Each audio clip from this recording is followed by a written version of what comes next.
길르앗과 에브라임의 전쟁. 사사기 12장 1절에서 7절 말씀입니다. 에브라임 사람들이 모여 북쪽으로 가서 입다에게 이르되, 내가 암몬 자손과 싸우러 건너갈 때에 어찌하여 우리를 불러 너와 함께 가게 하지 아니하였느냐? 우리가 반드시 너와 내 집을 불사르리라 하니, 입다가 그들에게 이르되, 나와 내 백성이 암몬 자손과 크게 싸울 때에 내가 너희를 부르되 너희가 나를 그들의 손에서 구원하지 아니한 고로 나는 너희가 도와주지 아니하는 것을 보고 내 목숨을 돌보지 아니하고 건너가서 암몬 자손을 쳤더니 여호와께서 그들을 내 손에 넘겨주셨거늘 너희가 어찌하여 오늘 내게 올라와서 나와 더불어 싸우고자 하느냐 하니라.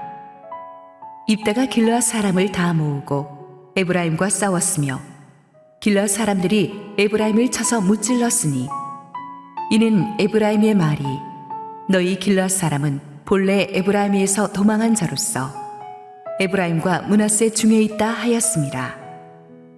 길르앗 사람이 에브라임 사람보다 앞서 요단강 나루턱을 장악하고 에브라임 사람의 도망하는 자가 말하기를 청하건대 나를 건너가게 하라 하면 길르앗 사람이 그에게 묻기를 내가 에브라임 사람이냐 하여 그가 만일 아니라 하면 그에게 이르기를 쉿볼렛이라 발음하라 하여 에브라임 사람이 그렇게 바로 말하지 못하고 쉿볼렛이라 발음하면 길르앗 사람이 곧 그를 잡아서 요단강 나루턱에서 죽였더라. 그때에 에브라임 사람의 죽은 자가 42,000명이었더라. 입다가 이스라엘의 사사가 된 지 6년이라. 길르앗 사람 입다가 죽음에 길르앗에 있는 그의 성읍에 장사되었더라. 할렐루야. 우리 하나님께 감사와 영광의 박수 올려드리겠습니다. 우리 함께 기도하시고 하나님 말씀 보겠습니다. 사랑하는 아버지, 은혜를 감사합니다. 사나운 세상이 우리를 정신없이 흔들어 놓아서 상처받고 찢기고 불안한 마음들이 많습니다. 오늘 주님 말씀 듣고 영적으로 시원하게 하여 주시고 살아나게 하여 주옵소서. 예수님 이름으로 기도했습니다. 아멘. 지난 본문에서 우리는 입다가 경솔한 서원으로 인해서 자기 외동딸을 번제물로 이제 바치게 된 비극적인 사건을 살펴보았죠. 정말 입다가 너무나 안타깝습니다. 18년 동안 이스라엘을 압제해오던 암몬을 물리친 국민 영웅입니다. 그래서 그날은 정말 승리의 날, 축제의 날이 되었어야만 했는데 그 축제의 날에 그는 자기의 경솔한 서원으로 인해서 하나뿐인 외동딸을 이제 번제물로 바쳐야 된다는 것을 알게 되죠. 인생 최고의 날이 순식간에 최악의 날로 바뀐 것입니다. 이렇게 보면은 수단 방법 가리지 않고 성공하면 된다는 말은 사실이 아닙니다. 믿음의 사람도 인간적인 방법으로 하나님을 끝까지 믿지 못하고 인간적인 방법을 섞어서 성공하게 되면 입다처럼 일은 이루어 놓고 나서도 승리의 기쁨을 누리지 못하는 것입니다. 그래서 결과 이상으로 중요한 건 과정입니다. 우리가 아무리 명분이 좋고 하나님의 일을 한다 할지라도 그 과정 순간순간마다 우리가 하나님의 기뻐하시는 뜻을 물으면서 가는 것이 굉장히 중요합니다. 우리가 약속의 땅 건축을 하는 이 모든 과정에서 저는 계속해서 우리가 기도하면서 정말 하나님의 방법으로 우리가 장소를 찾았고 또 공사를 하고 회사를 고르고 또 헌금을 하고 이 모든 과정 속에서 이 우리 입술의 모든 말과 우리 마음의 묵상이 주님께 연락되기를 원합니다.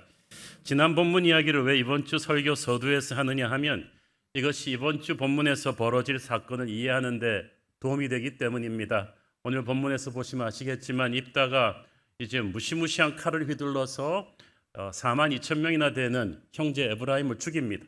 입다가 이런 일을 벌이게 된 이 배경 상황을 이해하기 위해서는 이 입다가 승리 뒤에 외동딸을 이제 서원의 제물로 바쳐야 되는 정말 청천벽력 같은 상황을 직면하면서 마음이 너무나 무너져 있는 상태라는 것을 우리가 염두에 둬야만 합니다. 이 소문은 쫙 온 나라로 번져나갔을 것이고 그래서 모든 이스라엘 사람들은 입다에게 미안한 마음이 있었을 거예요. 이렇게 무리수를 두면서까지 나라를 구원하기 위해서 최선을 다했으니까 입다를 위로하고 미안한 마음을 다들 가지고 있는데 하필 이때 전혀 생각지도 못한 사건이 일어났습니다. 지난주에 우리는 입다의 딸이 자기가 소원대로 바쳐지긴 하겠지만은 그래도 2달 동안만 처녀로 죽게 되는 자신의 죽음이 너무 서러우니 2달 동안만 친구들과 보내게 해달라고 아버지한테 요청하잖아요. 그래서 입다가 허락하고 딸을 떠나보냅니다. 그리고 딸을 떠나보내고 나서 입다가 너무나 마음이 괴롭고 힘들어하고 있는데 갑자기 전령이 달려들어왔어요. 큰일 났다는 거예요. 무슨 일입니까? 수만 명이 넘는 에브라임 사람들이 요단강을 넘어 이쪽으로 달려옵니다. 중무장을 하고 달려옵니다. 이게 무슨 일인지 모르겠습니다. 입다는 어안이 벙벙했습니다. 아니, 전쟁이 끝났는데 암몬군은 물러갔는데 왜 중무장을 하고 이리로 몰려오는 거지? 만나기 전에는 이유를 알 수가 없었죠. 마침내 입다의 진영에 도착한 에브라임 지파의 대표들이 막 얼굴이 험상 굳어져 가지고 장막 안으로 걸어 들어왔어요. 얼굴 표정만 보고도 알았어요. 입다는 이게 좀 내용이 좋지 않겠구나. 그리고 그들의 입에서 튀어나온 말은 입다를 경악케 만들었습니다. 1절 읽습니다. 에브라임 사람들이 모여 북쪽으로 가서 입다에게 이르되 네가 암몬 자손과 싸우러 건너갈 때에 어찌하여 우리를 불러 너와 함께 가게 하지 아니하였느냐? 우리가 반드시 너와 네 집을 불사르리라 하니. 말인즉슨 이거죠. 왜 우리도 전쟁에 참가해서 공을 세울 기회를 네가 사전에 차단했느냐? 왜 우리는 안 불렀느냐? 이 얘기죠. 에브라임이 이런 억지를 부린 것은 정말 시기심 때문이었습니다. 자기들이 평소 무시하던 므낫세 지파에 입다가 전공을 세우고 이렇게 국민 영웅이 되는 것을 지켜보고 있을 수 없었던 거예요. 이게 좀 데자뷰 같은 상황인데 여러분 기억하시겠지만 70여 년 전에 기드온 때도 똑같은 일이 있었어요. 그때도 기억하시죠? 기드온의 300용사로 미디안의 대군을 괴멸시키는 큰 승리를 거두고 모두가 하나님과 기드온의 이름을 부르며 환호하던 때였습니다. 그때 에브라임 사람들이 뒤늦게 몰려와가지고 왜 우리는 안 불렀냐고. 에브라임은 이 뒷북치기 아주 명수인 것 같아요. 그때도 기드온이 굉장히 마음이 불쾌했겠지만 그때는 아직 미디안 패잔병을 진멸하는 추격전이 끝나지 않았어요. 전쟁이 끝나지 않았기 때문에 이 내분을 일으킬 수가 없으니까 기드온이 물러섰어요. 그래. 당신들 에브라임의 공로가 우리보다 훨씬 크다고 하면서 에브라임의 자존심을 세워줘서 그들의 노를 누그러뜨리고 이 12지파의 화목을 가져왔죠. 그런데 그 에브라임 사람들이 아마 70년이 지났으니까 아마 손주볼 되는 사람들이 똑같은 난리를 친 거예요. 이 에브라임이 자꾸 이러는 것은 그들 특유의 정말 쓸데없는 프라이드 때문이에요. 그 옛날 이 에브라임과 므낫세는 요셉의 아들들입니다. 형제 지파예요. 그런데 왜 이렇게 사이가 안 좋아졌냐 하면은 이 야곱이 12지파를 축복할 때 차자인 에브라임에게 므낫세를 건너뛰어서 장자인 므낫세를 건너뛰어서 실제적인 장자의 축복을 줬어요. 그러니까 에브라임은 그 프라이드가 있는 거죠. 실제 장자의 축복은 우리한테 있어. 그런데다가 저 위대한 지도자 여호수아가 에브라임 출신이잖아요. 그러니까 에브라임 사람들 뇌리에는 우리가 말을 안 해서 그렇지 왕이 난다면 우리한테서 나와야 돼. 우리가 이스라엘 지파의 큰어른이야 라는 자존심이 강했던 거예요. 그런데 정작 사사시대 때 들어와 보니까 70년 전 기드온도 그렇고 지금 입다도 그렇고 자기들이 평소 무시하던 므낫세 지파란 말이죠. 그런데 이들이 다 국민 영웅이 돼가지고 모두가 그를 이스라엘 전체의 사사로 떠받겠다고 환호하고 있으니까 에브라임 자존심에 이걸 견딜 수가 없는 거죠. 하지만 이미 엎질러진 물을 어떻게 합니까? 그래서 뒤늦게라도 많은 병력을 거느리고 입다의 영토로 돌아와서 입다를 겁박해가지고 이 엄청난 전리품도 좀 나누고 자기들을 이제 이스라엘 사사가 된 입다가 거의 대왕 대비 모시듯이 상전처럼 좀 모셔주기를 원했던 거죠. 에브라임은 너무나 사나운 말로 그렇지만 입다를 자극했습니다. 절대 지금 입다한테 해서는 안 되는 말을 했어요. 우리가 반드시 너와 네 집을 불사르리다. 너 우리 말 안 들으면 다 죽여버릴 거야. 이런 표현인데 지금 입다한테 너와 네 집을 불사르겠다는 말을 하필 하다니. 경솔한 서원으로 인해서 입다는 진짜 자기 딸을 불살라서 제물로 바치게 생겼는데 여기다가 울고 싶은 애 뺨 때린다고 그 말을 하니까 입다가 여러분 같으면 화가 나겠어요? 안 나겠어요? 이거는 뭐 참을 수가 없는 일이죠. 자기는 나라 지키기 위해서 뭐 경솔한 서원이긴 했지만 자기 외동딸까지 바치게 생겼는데 아무것도 한 것이 없는 에브라임이 와가지고 이런 무례한 말을 하는 거죠. 하지만 입다가 이때까지만 해도 초인적인 인내심을 발휘합니다. 그래서 일단은 말로 무례한 에브라임을 꾸짖죠. 2절 3절 읽습니다.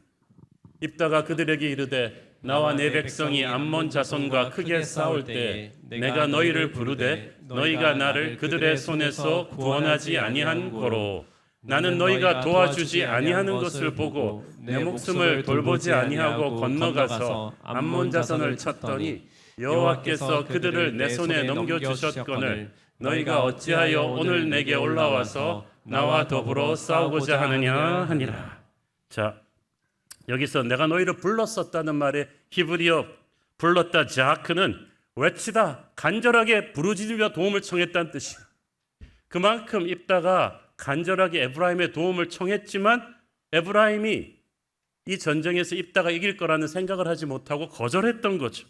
그래놓고 이제 와서 왜 안 불렀냐고 하니까 입다는 너무 기가 막힙니다. 나는 너희들이 도와주지 않았기 때문에 형편없이 적은 병력으로 내 목숨을 걸어야만 했다.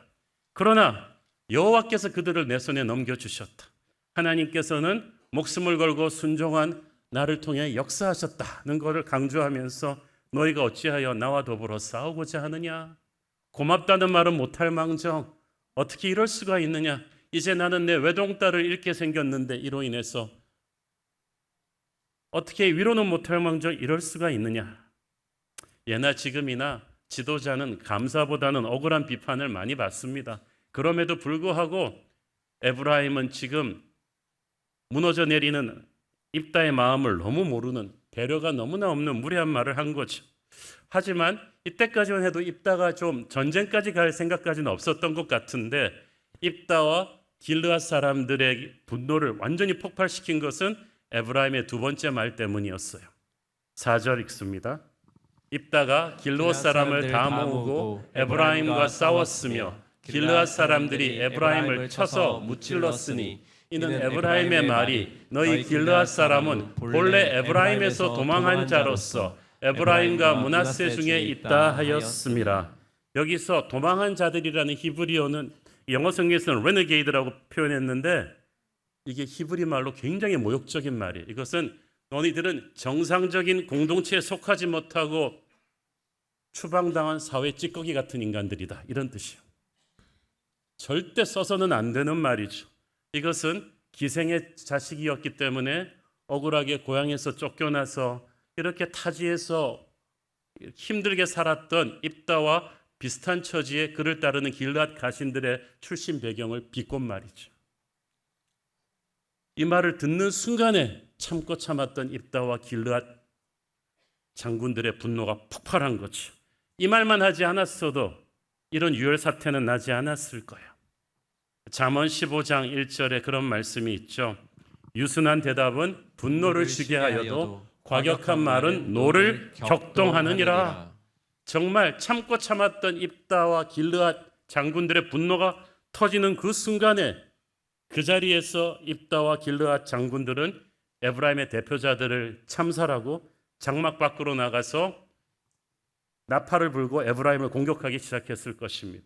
에브라임 장정들은 수만 명이 무기 들고 겁박하러 밀려오긴 했지만 에브라임은 최근 실전 경험이 전혀 없는 부대고 입다는 지금 막 전쟁터에서 돌아왔던 전장을 신물나게 경험했던 용사들이에요. 순식간에 허를 찌른 에브라임 사람들이 전열이 붕괴되면서 도망치기 시작하는데 도망치는 그들을 부르면서 입다의 장군들이 계속 나팔을 불면서 길르앗의 전병력을 출동시킵니다. 이미 호구로 들어왔어요. 여기는 길르앗의 영토예요. 에브라임은 당황하니까 지리에 익숙치 않으니까 패닉하면서 도망가기 시작하는데 이건 뭐 전쟁이 아니라 일방적인 학살입니다. 살아남은 사람들은 돌아가기 위해서 필사적으로 이제 도망쳤는데 그들의 뇌리에 있는 것은 딱 하나, 요단강을 건너 살아 돌아가야 된다. 5절 읽습니다.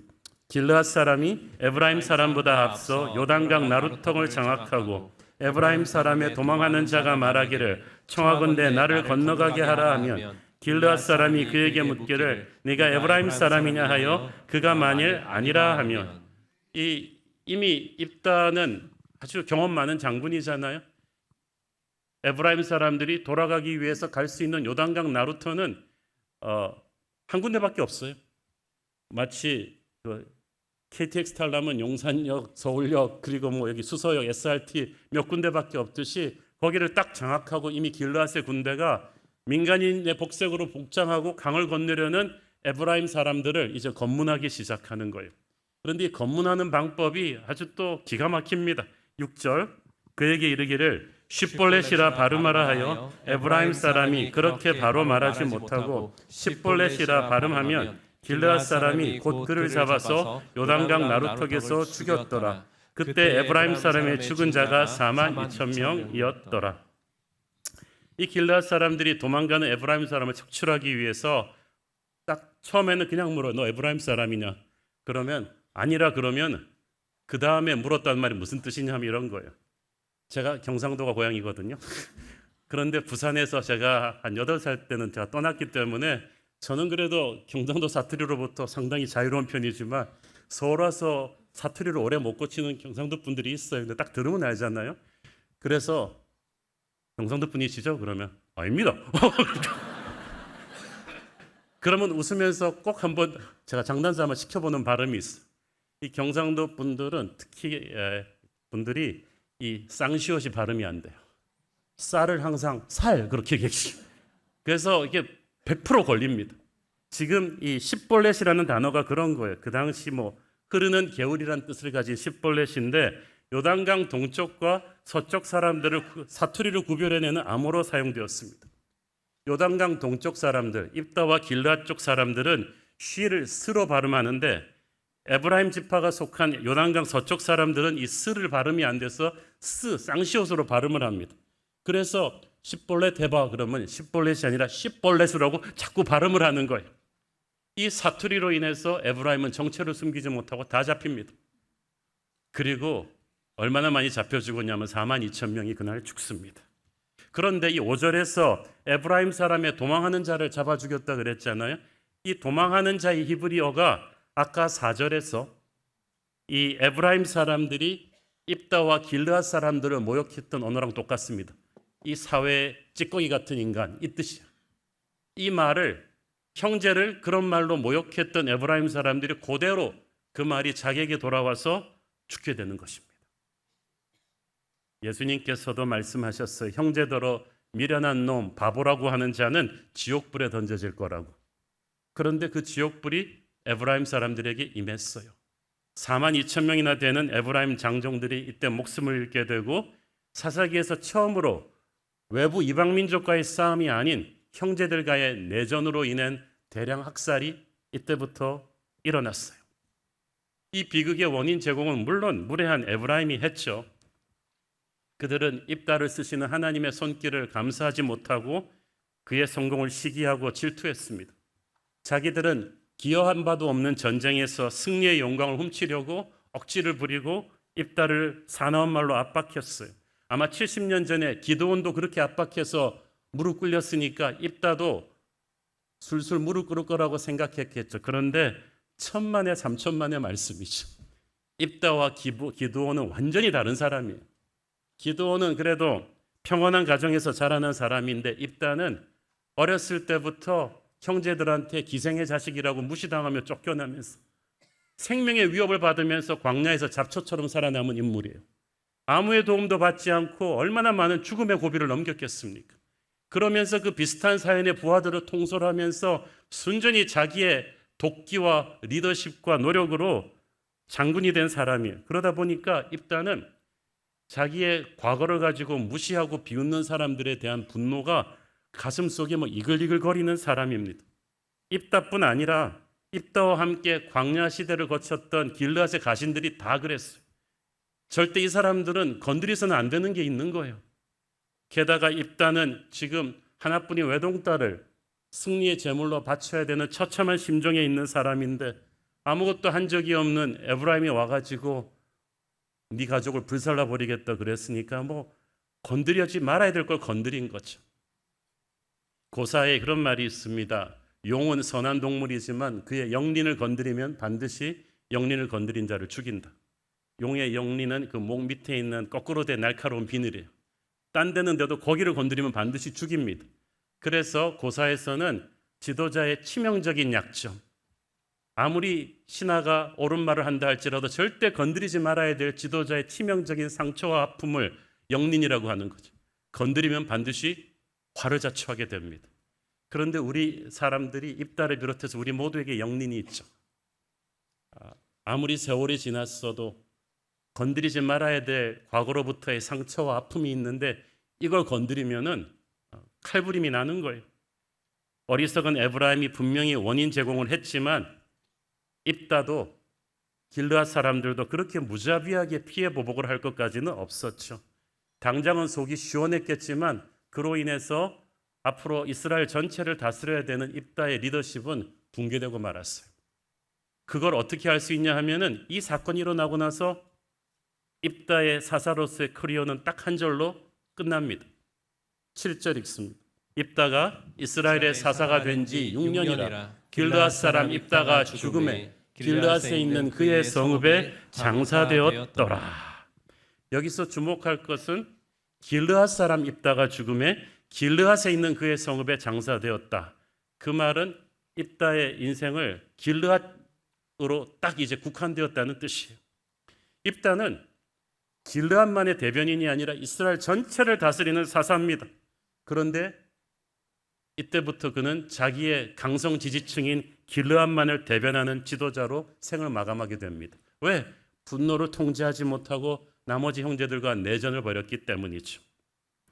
똑같은 일들이 오늘날도 정치권에서 모든 영역에서 비일비재하게 일어나고 있어요.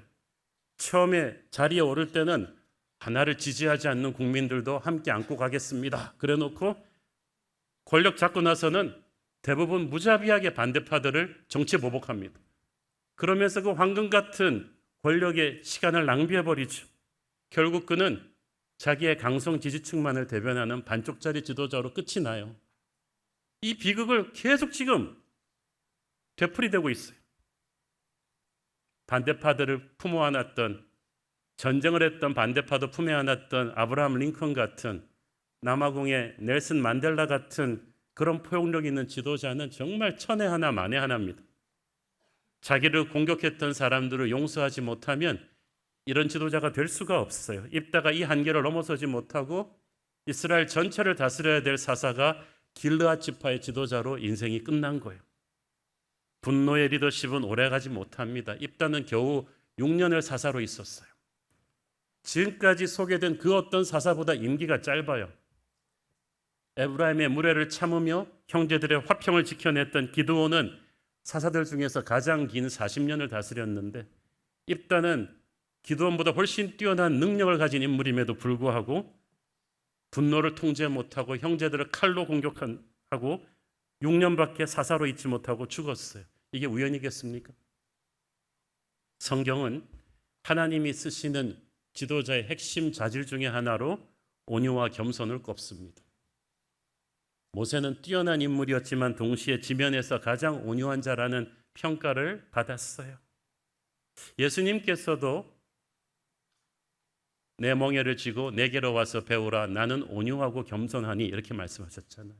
그 하고 많은 리더십 자질 중에 주님께서는 예수 닮은 리더십의 핵심으로 온유와 겸손을 꼽으셨어요. 지도자는 항상 반대하는 세력도 있고 억울한 비판을 많이 받게 돼 있어요. 저는 오래 살 거예요. 욕을 많이 먹어가지고. 그렇지만 하나님의 종은 분노를 억제하며 자기 자신을 다스릴 수 있는 사람이어야만 합니다. 이때까지의 사사들에 대한 기록을 보면 전부 다 그가 다스리는 동안 그 땅이 평온하였더라. The land had peace 이런 말이 나오는데 입다의 경우는 6년 사사로 있었다는 말만 있지 그 땅이 그의 재임시에 평온하였다는 말이 없어요. 평온하지 않았기 때문이에요. 왜? 외적 암몬은 물리쳤지만 요단강에서 흘린 형제들의 피가 평안을 깨뜨렸기 때문입니다. 학자들은 입다의 재임 6년 동안에 나머지 시간 동안에 끊임없이 복수를 다짐하는 에브라임과 그들을 추종하는 다른 지파들과 반목하는 국지전쟁이 곳곳에서 있었을 거라고 추정합니다. 안 그렇게 해서 에브라임 쪽에서는 생떼 같은 4만 2천 명의 젊은이를 죽여놨는데 교회 공동체의 평안을 깨뜨리는 것은 외부 위협이 아닙니다.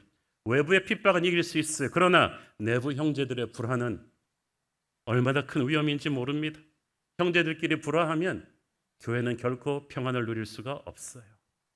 평안을 누리지 못하면 신앙생활은 너무나 불행해집니다.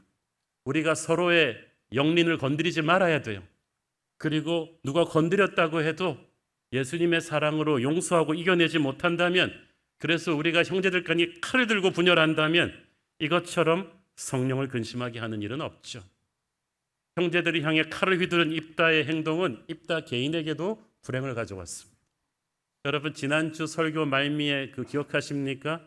만약에 입다 역사의 가정이 있다면 입다가 경솔한 소원을 한 걸 깨달은 뒤에, 그래서 그 딸이 울면서 자기가 2달만 친구들과 시간을 보내고 오겠다고 했을 때 그 시간 동안이라도 입다가 하나님 앞에 자기의 경솔함을 회개하면서 살려달라고 기도했더라면 하나님께서 이 외동딸을 바치지 않게 하시고 입다에게 새로운 기회를 주셨을 거라고 믿습니다. 안 그렇습니까? 그런데 왜 입다가 그걸 못했을까? 왜 입다는 지난 그 2달을 낭비해버렸을까? 왜 하나님께 나가서 기도하며 참여하는 시간을 갖지 못했을까? 왜냐하면 오늘 이 에브라임 지파와의 내전 때문이에요. 이 사건이 입다의 딸이 친구들과 시간 보내러 떠난 2달 그 초입에 일어난 사건임이 분명하거든요. 딸을 잃게 된 충격으로 마음이 아픈 입다가 정신을 추스릴 사이도 없이 에브라임이 찾아와서 무례하게 그를 자극했어요. 그래서 입다가 이 4만 2천 명을 죽여버릴 정도로 광폭해진 것도, 그 안에 있는 괴물이 끄집어난 것도 무관하지 않아요. 학자들은 아까도 말씀드렸듯이 그 뒤 에브라임 측과 입다 측에 치열한 내전이 있었을 거라고 추측하는데, 그러니까 입다는 이 황금 같은 2달 동안에 형제들을 죽고 죽이는 이 내전에 휘말려서 정신이 없었을 거예요. 형제들을 향한 분노로 불타고 있는 사람이 어떤 마음의 여유가 있어서 주님 앞에 가서 자기 딸 문제로 회개하고 기도할 여유가 있었겠어요. 그렇게 6년의 시간이 흘러갔고 입다는 세상을 떠나게 되었습니다. 입다의 인생 전반전의 위대함을 생각해 볼 때 입다는 자기 인생 후반전을 이렇게 낭비해서는 안 되는 사람이었어요. 안 그렇습니까? 기드온보다도 어찌 보면 위대한 능력을 가진 입다가 어떻게 인생 후반전 이렇게 처참하게 끝낼 수 있어요?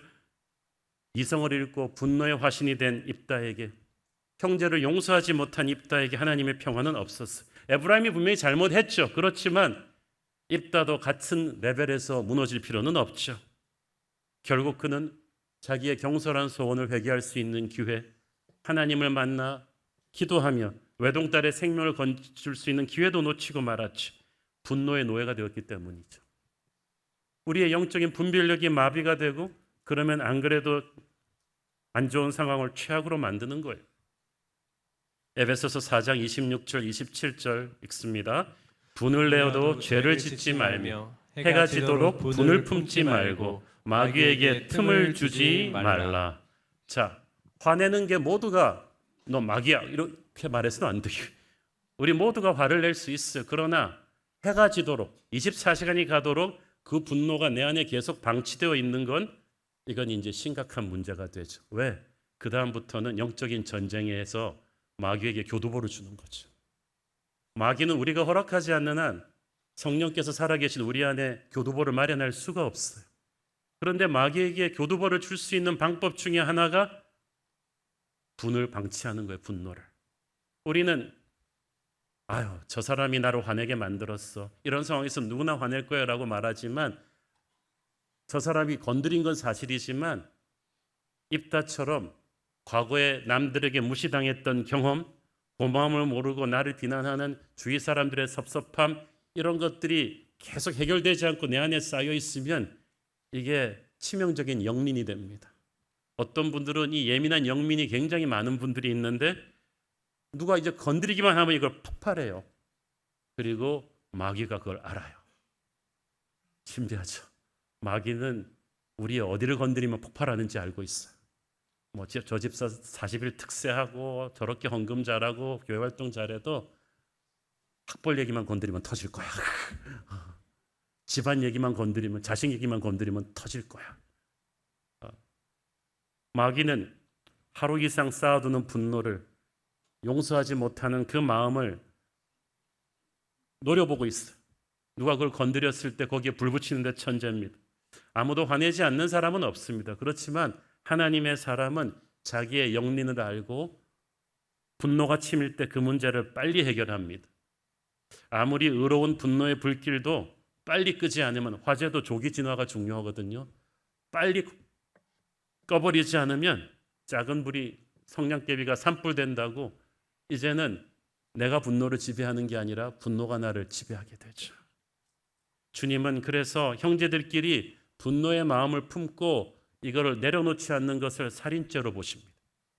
요한일서 3장 15절, 그 형제를 미워하는 자마다 살인하는 자니 살인하는 자마다 영생이 그 속에 거하지 아니하는 것을 너희가 아는 바라. 살인한다는 말은 놈이 영적으로 그 형제를 죽였다는 뜻입니다. 영생이 그 안에 거하지 않다면 형제를 미워하면 내가 구원을 잃어버리나요? 그건 아니고 마치 구원 안 받은 사람 같은 마귀의 냄새가 난다는 거예요. 우리가 분노의 마음을 내버리지 않고 있으면 지옥의 냄새가 나요. 예수 믿는 사람인데 예수 안 믿는 사람 같단 말이죠. 여러분, 아무리 성령 충만한 교회도 서로 싸우는 교회는 예수 안 믿는 교회 같아요. 그렇지 않습니까? 오늘 이 설교를 듣는 우리 성도님들 중에 혹시 누군가가 여러분의 영린을 건드려서 형제들을 향한 분노의 마음, 미움의 마음을 아직도 갖고 계신 분은 오늘 예수님의 보혈 앞에서 다 풀어버리게 되기를 축원합니다. 이 시기와 분노로 인한 다툼은 모두가 지는 게임이에요. 엔드 게임이에요. 입다가 에브라임 지파들을 후련하게 척결했지만 그것은 재앙의 시작에 불과했습니다. 에브라임 지파는 아우인 므낫세 지파인 입다의 공로를 시기하고 거친 언어로 비난했어요. 입다도 용서하기보다는 힘과 힘으로 맞서 싸우려고 했어요. 그러니까 똑같은 레벨로 추락했죠. 이 에브라임과 길르앗 사람들은 비겁하게 서로의 약점을 공격했어요. 에브라임은 입다와 그 부하들이 방랑자 생활을 오래 한 걸 가지고 조롱했고, 또 길르앗 사람들은 에브라임 사람의 사투리를 가지고 또 잡아서 죽였어요. 사투리 쓰는 게 내 잘못이에요? 내가 고향에서 쫓겨나서 기생의 아들로 태어나서 이렇게 방랑자로 사는 게 내 잘못이에요? 그 사람의 잘못이 아닌데 어쩔 수 없는 약점인데 그 남의 그 약점을, 그 영린을 덮어줄 생각을 안 하고 그걸 공격을 하니까 터지는 거죠. 우리가 서로를 이해하고 용납하려고 해야 되고요. 상대의 치명적인 약점을 함부로 건드려서는 안 됩니다. 그래야 화목케 하는 자가 될 수 있어요. 만약 저는 정말 입다 아까운 인물이라고 생각합니다. 이 정도로 끝날 인물이 아닌데 그 인생 전반전을 보면 기드온보다도 더 훌륭해질 수 있는 인물인데 어떻게 후반전이 이렇게 맥없이 무너졌나? 분노를 통제하지 못했기 때문이죠. 만약 타임머신을 타고 그 시대로 돌아갈 수 있다면 입다 아저씨를 말렸을 거예요. 형 이러면 안 돼. 형은 이렇게 저런 천박한 에브라임 사람들처럼 같이 무너질 사람이 아니야. 형이 용서를 하고 가야 돼. 그랬을 거예요. 또 에브라임 사람들한테 가서는 그랬겠죠. 당신도 여호수아의 후예들 아니냐. 통이 커야지. 입다 같은 사람 칭찬해주고 세워주면 모두가 당신들이 에브라임이 진짜 큰 그릇이구나라고 할 텐데 지금 이렇게 하는 거는 여호수아의 후예들답지 않다. 그렇게 하면서 중재를 했겠죠. 근데 중재자가 없었어요. 교회는 그리스도로 인해서 하나 된 하나님의 가족입니다. 그리스도가 교회의 머리라는 것은 그분이 우리의 중재자라는 뜻이에요. 우리 한 사람 한 사람이 주님과의 관계가 돈독하다면 우리는 서로 용서하고 사랑할 수 있습니다. 그러나 우리가 서로의 영린을 건드리며 분열한다면 우리는 함께 공멸할 것입니다. 그래서 신약 성경 목회 서신에 보면 수도 없이 나오는 말이 뭐예요? 서로 사랑하라. 예수님도 돌아가시기 전에 사람들이 어떻게 내 제자인 줄 안다 그러셨어요? 너희들이 서로 사랑하기만 하면. 난 크리스천들도 아니에요. 크리스천들끼리만 서로 사랑해도, 교회와 교회끼리 싸우지만 않아도, 목사와 장로가 싸우지만 않아도, 장로교와 감리교가 서로 싸우지만 않아도 사람들이 너희가 내 제자인 줄 알 거야. 유대인이나 헬라인, 남자, 여자, 노예와 자유인, 자꾸 그 출신 배경 가지고 서로 공격하지 말라 그랬잖아요. 그거는 서로 건드려서는 안 돼요. 영린이. 에브라임과 길르앗의 전쟁을 보면서 지켜보는 하나님 아버지의 마음이 어떠셨겠습니까? 자식들이 싸우면 지켜보는 부모 마음이 찢어지잖아요. 이건 하나님과 상관이 없는 전쟁이에요. 어떻게 예수 믿는 사람들끼리 그렇게 싸우고 죽일 수 있어요? 기억하세요. 인류 최초의 살인은 형제 간에 일어났어요. 그것도 하나님 예배하는 문제로. 그 가인의 아벨을 향한 시기심과 미움이 발전하니까 살인이 되잖아요. 왜 하나님이 미움을 살인죄로 보시냐면 미움이 실행되면 바로 살인이 되는 거야. 우리가 누군가를 극렬하게 미워할 때 이미 우리는 영으로 그를 죽이고 있습니다. 이 미움과 살인은 마귀의 지배를 받는 사람의 특징이에요. 죽이고 싶을 정도로 미운 마음을 지속적으로 가지고 있다. 여러분은 이미 마귀에게 지배권을 넘긴 거예요. 형제 사랑은 영적인 전쟁의 문제입니다. 가인과 아벨처럼 마귀의 지배를 받는 자냐 하나님의 지배를 받는 자의 차이죠. 우리가 예수님을 주님이라고 부르면서도 미움의 마음을 풀지 못한다면 우리는 부분적으로 마귀에게 이미 지배권을 넘긴 거예요. 그러니까 교회 생활하면서도 계속 마음이 괴롭고 힘들고 기도에 응답이 없고 영적인 평안이 없는 것입니다. 이를 이겨내는 길은 단 하나밖에 없죠. 세상 사람들은 계속 싸울 수밖에 없어요. 세상 권세를 잡고 있는 마귀가 미움의 영이기 때문에. 그래서 여기로부터 자유하는 건 단 한 가지 방법. 요한일서 3장 16절. 그가 우리를 위하여 목숨을 버리셨으니 우리가 이로써 사랑을 알고 우리도 형제들을 위해서 목숨을 버리는 것이 마땅하니라. 우리가 예수님의 우리를 위해 돌아가신 사랑을 알게 된 그때부터 우리는 비로소 사랑을 알았다. 용서를 알았다. 미움의 노예가 되지 않는 법을 그때부터 배우게 되었다는 뜻입니다. 형제 사랑은 착한 성품이나 노력으로 되는 게 아니에요. 예수님을 만나야 돼요. 사랑이 안 되면 자꾸 안 되는 사람 사랑하려고 노력하지 말고 예수님을 깊이 묵상하십시오. 깊은 은혜의 세계로 나와야 돼요. 그러면 하나님의 사랑이 나도 모르게 흘러납니다. 모든 부흥운동의 역사의 현장을 가보면 하나님의 은혜를 깊이 체험한 사람들이 나가서 시키지 않아도 하는 첫 번째가 형제를 사랑하고 용서하는 것입니다. 그래서 전도가 되는 거죠. 이번 전도 집회를 놓고 기도할 때 여러분 주변에 착하고 예쁜 사람, 꽃같이 천국 데리고 가고 싶은 사람만 하지 마시고 정말 용서하는 마음으로, 사랑하는 마음으로, 저 인간 천국 같이 오면 어떡하지? 이러는 사람부터 한번 기도하고 전도해 보세요. 본인이 깜짝 놀랄 거죠. 그래서 껄끄러고 힘들었던 사이끼리 내가 먼저 사과하고 용서를 구해 보십시오. 여러분 어렵더라도 형제 사랑을 이루잖아요. 신비한 힘이 생길 것입니다. 그렇게 응답이 안 되던 기도 제목이 응답되는 걸 느낄 거예요. 형제 사랑이 주는 하나님의 신비한 축복은 해본 사람만이 알 수가 있어요.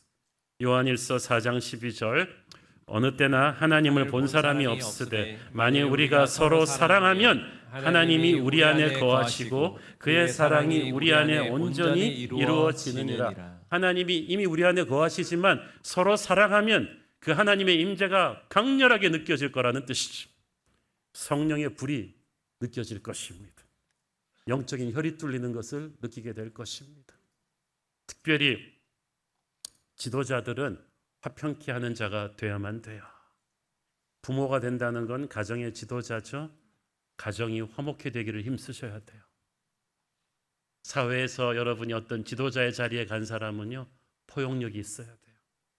자기를 반대하는 사람을 품어줄 수 있는 용서의 능력이 저는 가장 큰 리더십의 덕목이라고 봅니다. 이거는 예수 믿지 않고는 있을 수 없는 덕목이죠.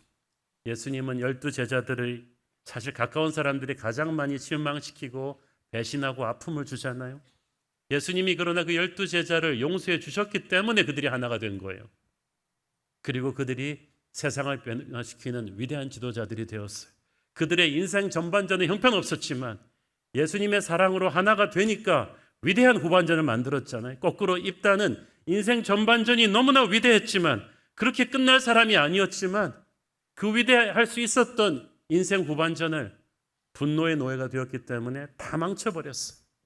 저는 우리 새로운 교회가 약속의 땅 입성을 앞두고 하는 여러 가지 영적 준비 중에서 정말 서로 사랑하는 교회가 되기를 원합니다. 예수님의 사랑으로 서로를 품어주고 사랑하는 교회가 되었으면 좋겠습니다. 이를 위해서 혹시 여러분 가슴 속에 어떤 형제 자매한테 향한 섭섭함과 분노와 껄끄러움이 있다면 오늘 예수님의 사랑으로 다 녹여버리기를 바랍니다. 그렇게 해야 여러분도 살아요. 그렇게 해야 여러분도 살아요. 우리는 주님 안에서 서로 하나가 될 수 있고 그래야 되는 이유는 주님 우리를 통해 계획하신 위대한 후반전이 기다리고 있기 때문입니다. 그 위대한 꿈을 지금 분노의 노예가 되어서 입다처럼 무너뜨려 버릴 것입니까? 아니면 용서하고 사랑함으로 하나님이 예비하신 위대한 축복의 비전의 후반전을 살 것입니까?